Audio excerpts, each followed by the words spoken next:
সকালটা কিন্তু খুব সুন্দরভাবেই শুরু করেছিলাম। মনে হচ্ছিল আজকের দিনটা খুব ভালো যাবে, কিন্তু জানি না কেন সকাল গড়াতেই সব কিছু কেমন এলোমেলো হয়ে গেল। মাসের মধ্যেই কয়েকটা দিন আমার খুব বাজে যায়।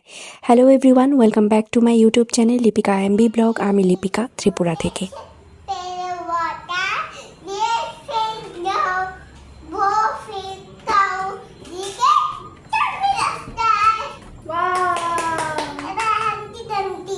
অনেকগুলো ইস্তারির কাপড় জমে গেছিলো, তাই ভাবছিলাম সকালে একটু কাজের চাপ যেহেতু কম আছে, ইস্তারি করতে করতে মেয়েকে একটু পড়িয়ে নিই, কারণ মেয়েরও তো এক্সাম শুরু হয়েছে।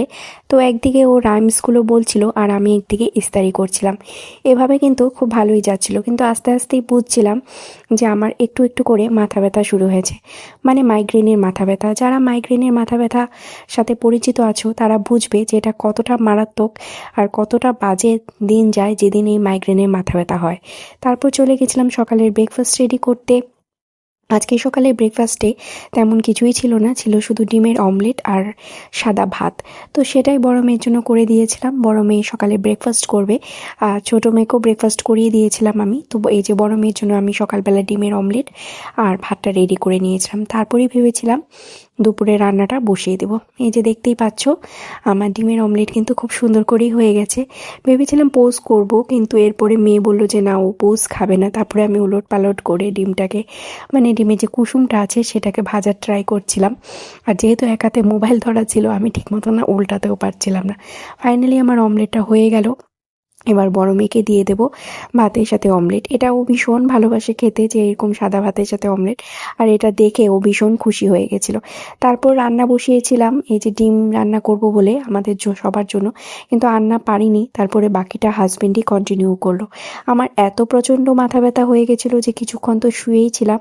তারপরে এটা কিন্তু অনেক পরের ব্লগ, প্রায় 2-3-2.5 ঘন্টা, প্রায় 2 থেকে 2.5 ঘন্টা পরে আমি যখন একটু মাথা তুলতে পারছিলাম ওষুধ খাওয়ার পরে, তারপরে এসেছিলাম পুজোর ঘরে পুজো দেওয়ার জন্য। কারণ যতই মাথা ব্যথা থাকুক, যতই যা কিছু থাকুক, আমার ঠাকুর ঘরের পুজো তো আমাকে দিতেই হয়।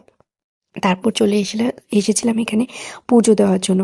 আর একটা সত্যি কথা তোমাদের আজকে বলি, আজকে যদি আমার হাজব্যান্ড ওর নিজে রান্নাবান্না না করতো, তাহলে মানে আমি আজকে রান্নাবান্না করতেই পারছিলাম না, এতটাই শরীর খারাপ লাগছিল।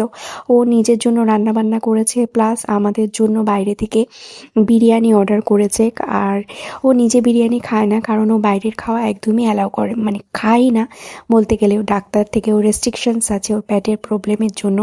তার জন্য ও বাইরে থেকে আমাদের জন্য বিরিয়ানি এনেছিল, প্লাস নিজের জন্য একটা ঘরে ডিমের ঝোল করে নিয়েছিল খাওয়ার জন্য। এতটা ও আজকে আমাকে সাপোর্ট করেছে, আমার ভীষণ ভালো লেগেছে এই জিনিসটা, যে আমার মাথা ব্যথা করছে, আমি পারছি না কোনো কাজ করতে, শুয়ে আছি, এই জিনিসটা বুঝতে পেরেছে।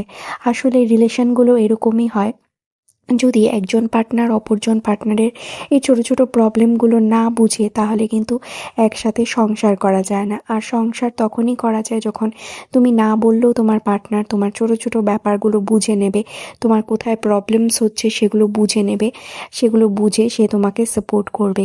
আজকের ওর এই নিঃস্বার্থ সাপোর্টটা আমার এতটাই ভালো লেগেছে।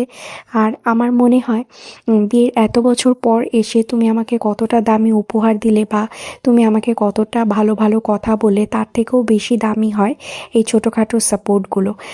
তোমরা আমার সাথে একমত কিনা তোমরা কিন্তু কমেন্টে জানাতে পারো। এই যে দেখতেই পাচ্ছ আমি ঠাকুর ঘরে সব কিছু করে আজকে পুজো করে নিয়েছি। তারপর আমি হনুমান চালিসাটাও পাঠ করে নিয়েছি।